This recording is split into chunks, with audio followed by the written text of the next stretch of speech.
Si vis pacem para bellum, a Latin phrase which means, if you want peace, prepare for war. A useful attitude for the unpredictability of tomorrow. We must keep an eye out for the changing tides so we may surf the waves of chaos with grace, baby, to look for potential catalysts that will reverberate geographically, chronologically, psychologically, emotionally, spiritually. I mean, what the was Elon Musk thinking if he didn't mean to do the infamous salute adopted by the Third Reich?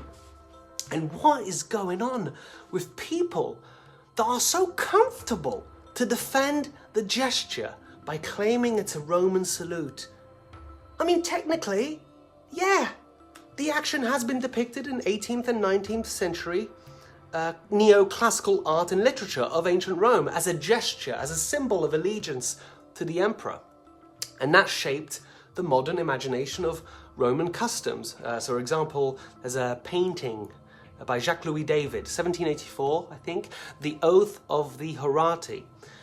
And movies like Ben-Hur and Gladiator included it in their frame, but it reflects the 18th and 19th century artistic interpretation. As far as I can work out, there's no evidence that this salute was actually used in the days of the Roman Empire. But for argument's sake, let's say it did. And let's say it is an ancient Roman salute. The people that killed Jesus. The person that the Americans claim to love so very much, despite the president not putting his hand on the Bible when inaugurated. Let's say it originated as a Roman salute. Sometimes someone ruins something for everyone. I don't know if you remember Hitler. I do. I played him in a movie. Oh, Adolf, you charismatic but genocidal maniac. He and his people kind of use that gesture a lot. And they, well, you know.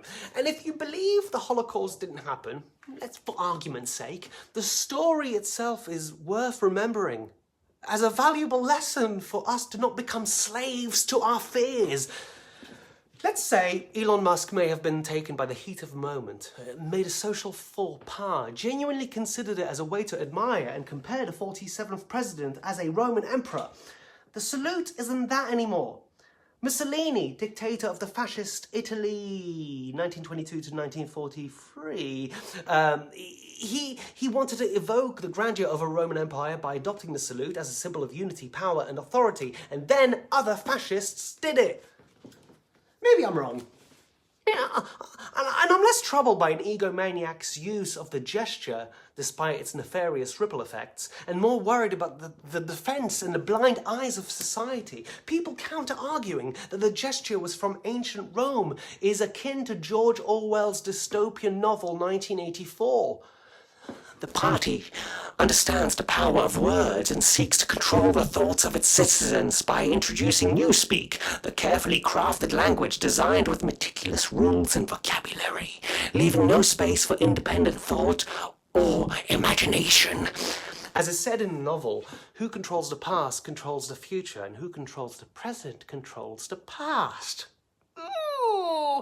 Pretty sure there was a similar salute as well in the novel to highlight authoritarian regimes and the loss of individuality.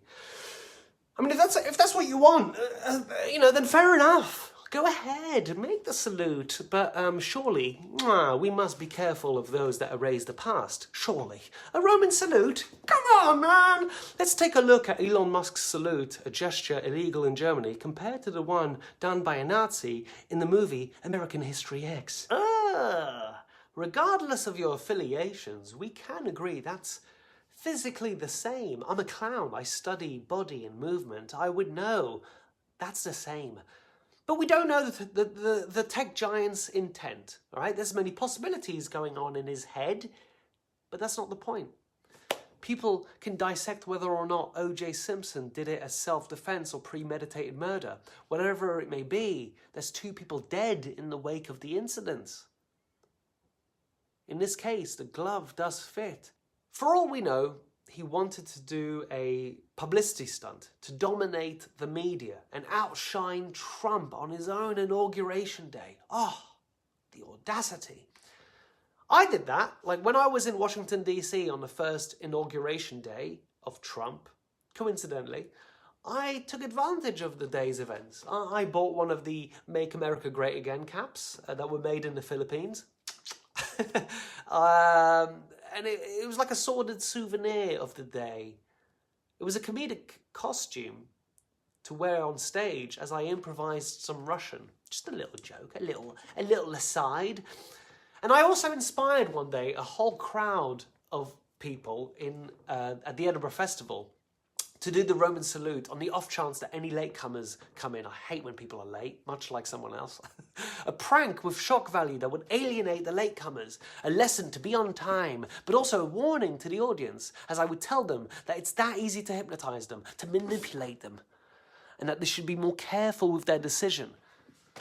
As far as I know, all of this isn't a comedy show. This is politics on a global scale. The gesture performed on stage as an unpredictable leader rises to power, one which desires to conquer more, demanding Canada to be annexed, threats of taking Greenland and Panama. This gesture sends a message, a signal of what is likely to come. And to play devil's advocate, perhaps we are all participant in a cycle of life and death, of history repeating itself, and we have no choice but to play the roles we are given.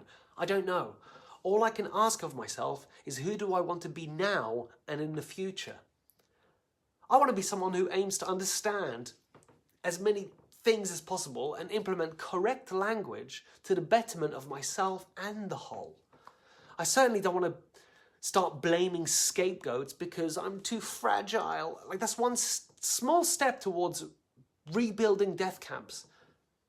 In eternity, maybe those are rites of passages and we have to die, and I don't know, but maybe I'm wrong about life after death.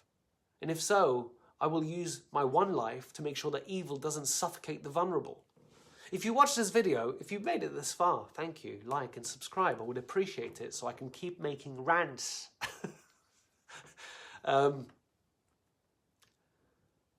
The issue with making more carefully articulated videos is that they lag behind, right? Immediate reaction and exaggerated emotions are more popular and therefore visible on the internet.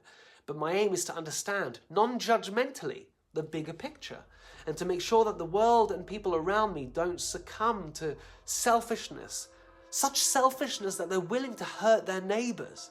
That gesture was an alarming catalyst. So I want to say, be careful, be alert, be vigilant, meditate and journal. Consider the incremental changes in your environment so you don't become puppets to a dominating dictatorship that will convince you killing your neighbours is patriotic and kind.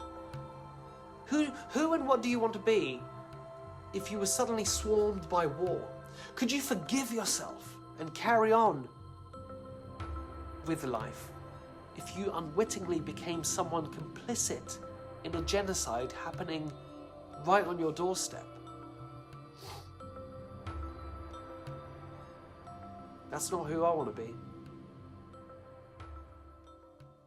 Thank you for your time.